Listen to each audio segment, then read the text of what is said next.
Deuteronomy chapter 2. Then we turned back and headed for the wilderness by way of the Red Sea, as the Lord had instructed me, and for many days we wandered around Mount Seir.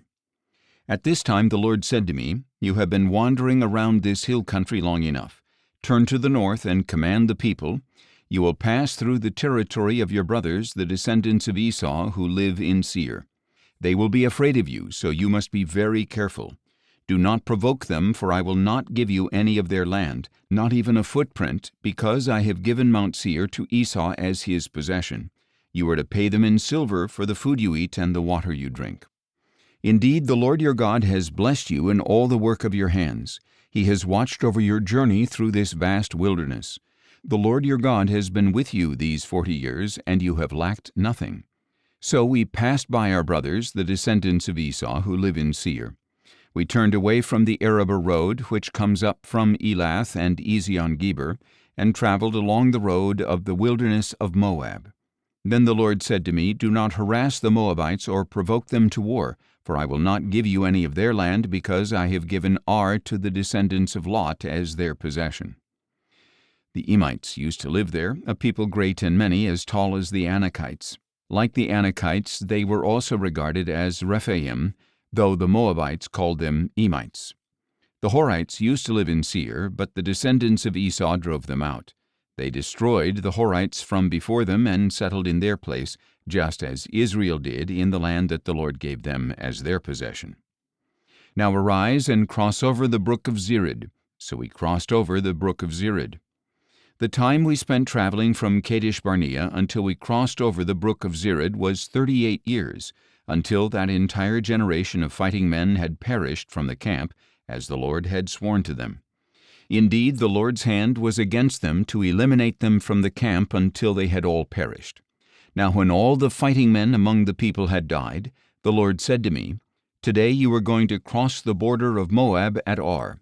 But when you get close to the Ammonites, do not harass them or provoke them, for I will not give you any of the land of the Ammonites. I have given it to the descendants of Lot as their possession." That, too, was regarded as the land of the Rephaim, who used to live there, though the Ammonites called them Zamzummites.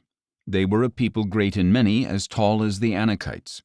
But the Lord destroyed them from before the Ammonites, who drove them out and settled in their place, just as he had done for the descendants of Esau who lived in Seir, when he destroyed the Horites from before them. They drove them out and have lived in their place to this day.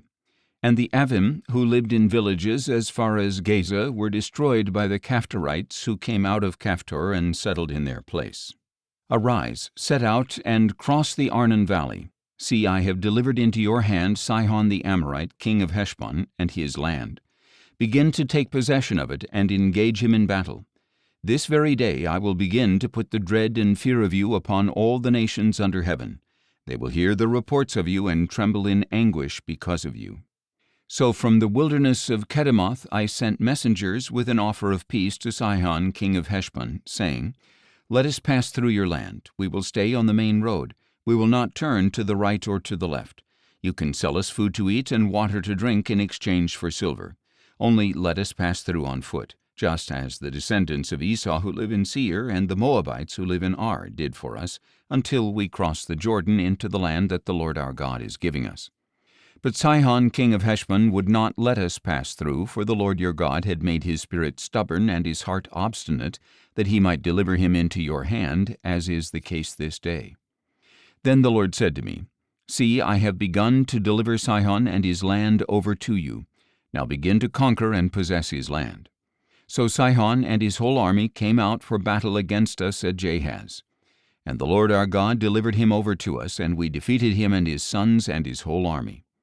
At that time we captured all his cities and devoted to destruction the people of every city, including women and children. We left no survivors. We carried off for ourselves only the livestock and the plunder from the cities we captured. From Aroer on the rim of the Arnon valley, along with the city in the valley, even as far as Gilead, not one city had walls too high for us. The Lord our God gave us all of them.